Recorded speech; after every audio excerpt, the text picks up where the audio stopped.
parlamentario del Movimiento Ciudadano para presentar su voto particular hasta por 5 minutos.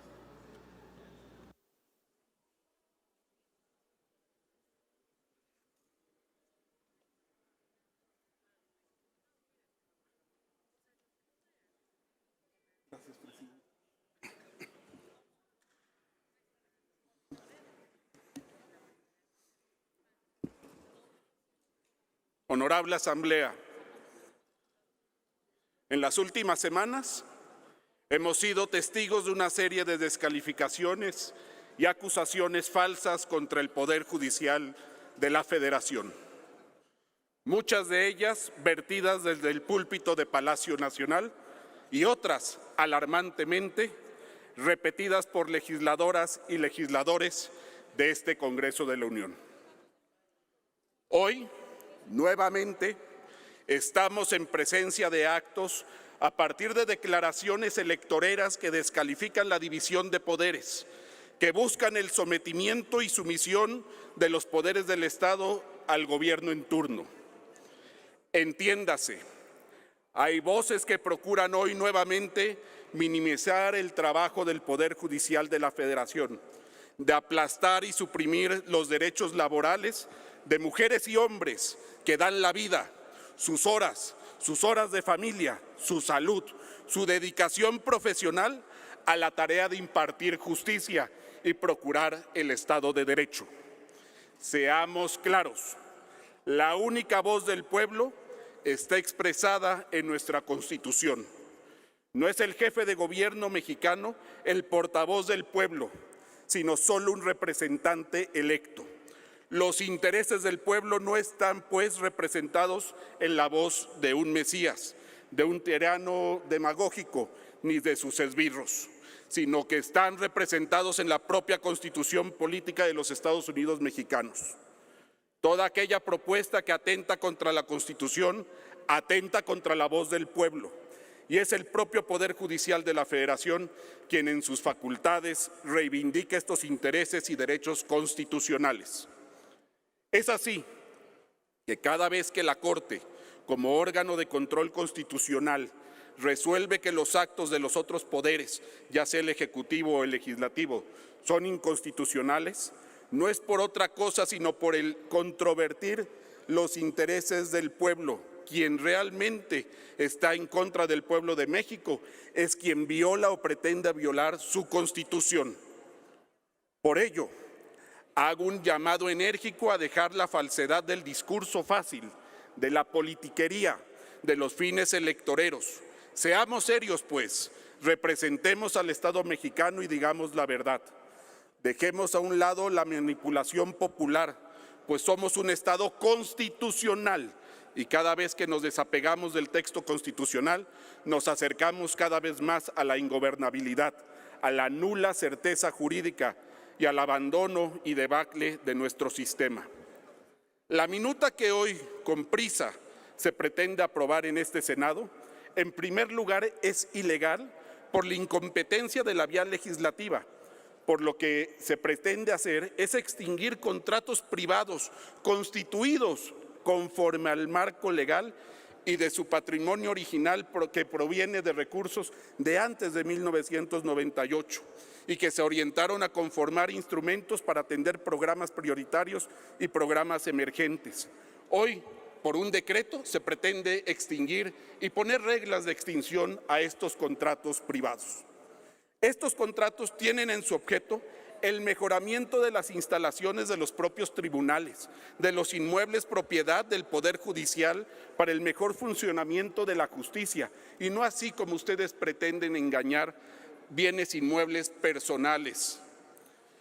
Se mejora la habitación, sí, de los inmuebles que se le dotan a los integrantes para impartir justicia y tienen como propósito la compensación a más de 55,000 trabajadores de sus condiciones de trabajo, atención médica y seguridad en el retiro. No se beneficia a ningún ministro de la Suprema Corte, como lo han dicho. Es falso y hay que decirlo. Lo que pretenden hacer ver es contrario a la verdad. Lo cierto es que con la extinción de estos fideicomisos se va a dañar a más de 55,000 familias que dan su vida al Poder Judicial y que van a afectar directamente a sus condiciones laborales ya ganadas.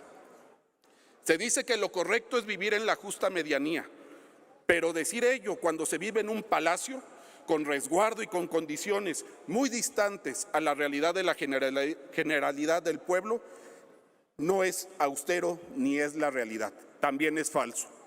Pero entonces debo entrar en materia del atentado por venganza o vendetta que quieren hacer hoy y que por consignas que no han tenido éxito en la resolución a sus intereses del Poder Judicial, parte sin explicar la sinrazón de la inconstitucionalidad que hoy van a querer cometer y la inconvencionalidad de la extinción de los mismos. Esto es una reforma presupuestal punitiva, de castigo, que busca someter a un poder autónomo e independiente, demagógica, que busca mermar la imagen de la sociedad ante la sociedad mexicana, que le tiene una alta estima al Poder Judicial de la Federación. El Poder Judicial ha sido fundamental para proteger los derechos de los mexicanos. El Poder Judicial es quien dota de medicamentos a los niños con cáncer cuando el gobierno se los niega. El Poder Judicial es quien garantiza con sus resoluciones el acceso al derecho humano a la salud. Son mediante sus sentencias de amparo como se ordena de inmediato proporcionar recursos económicos a las nadadoras olímpicas cuando por capricho se les negó. Es en sentencias de amparo federal como se reconocen los derechos de la comunidad LGBTQ.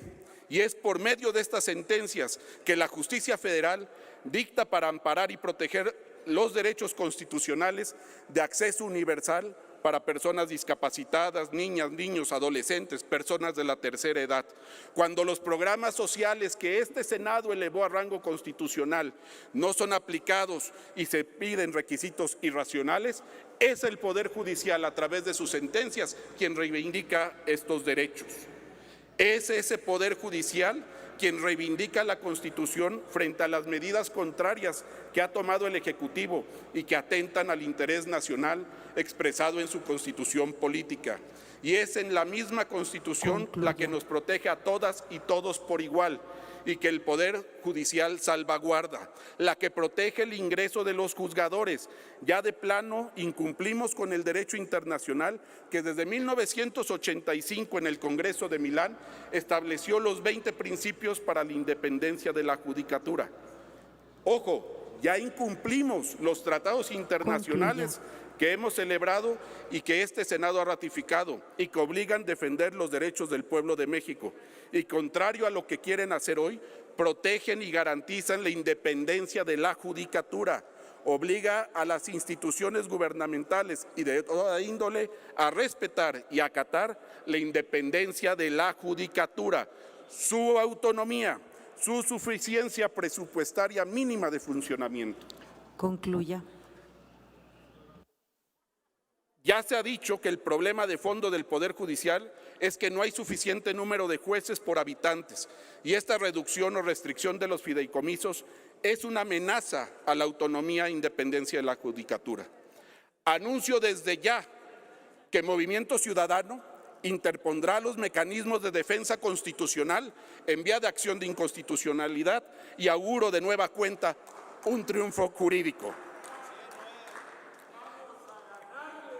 Esta minuta Concluya, por favor. Está disfrazada de la pretensión del sometimiento del Poder Judicial y desesperadamente buscan incidir en la opinión pública con sus falsedades. No lo vamos a permitir. Aquí está Movimiento Ciudadano, aquí están sus votos y los seguiremos defendiendo al pueblo de México. Y concluyo, Presidenta, porque apelo a mis compañeras y compañeros juristas, empezando por una exministra de la Suprema Corte de Justicia, por doctores en Derecho, por maestros en Derecho, por quien el Estado mexicano les licenció para esta práctica, para que defiendan su digna profesión. Es a ti, Olga, Eduardo, Ricardo, Rocío, Verónica, María Antonia, Ana Lilia, Lucía, Freida, Cristóbal, Rafael, Joel, Raúl y Rogelio, quienes incluso hoy estudian la carrera de Derecho, Giovanna y Gabriela, a quienes llamo a acatar la Constitución y defenderla, y que voten en contra de esta extinción. Pero no me quedo ahí y finalizo con el debate que se acaba de dar en este Senado en la reivindicación de los derechos laborales. Yo quiero ver cómo van a votar quienes son líderes sindicales, quienes representan a una pluralidad, quienes aquí en tribuna hace un momento defendieron los derechos de los trabajadores a quienes representan. Concluye. Y cómo van a votar esta extinción que afectan a esos trabajadores. Cómo voltear a ver a quienes representan como líderes sindicales cuando les fallan a otros trabajadores. ¿Dónde está Napoleón, Concluye. Casimiro, Cecilia Margarita, Gloria y Lilia Margarita, quien desde su origen han defendido la libertad sindical y el reconocimiento de los derechos de los trabajadores? ¿Dónde están? Queremos ver su voto en contra. A las demás Concluye. y demás senadores, apelo a su conciencia y responsabilidad al jurar el cargo de senadora o senador de la República. Juraron hacer cumplir la Constitución. Eso expresenlo con su voto. E invito a los valientes y valientes senadoras a que voten en contra esta minuta y a seguir levantando la voz ante el intento de sumisión de un poder a otro. Felicidades por cumplir con cabalidad la función de senador y senadora. Mi respeto, mi admiración. Ustedes son demócratas. Ustedes merecen todo el respeto de la abogacía y el reconocimiento del Poder Judicial. Siempre haremos valer el Movimiento Ciudadano el Estado de Derecho. ¡Viva México!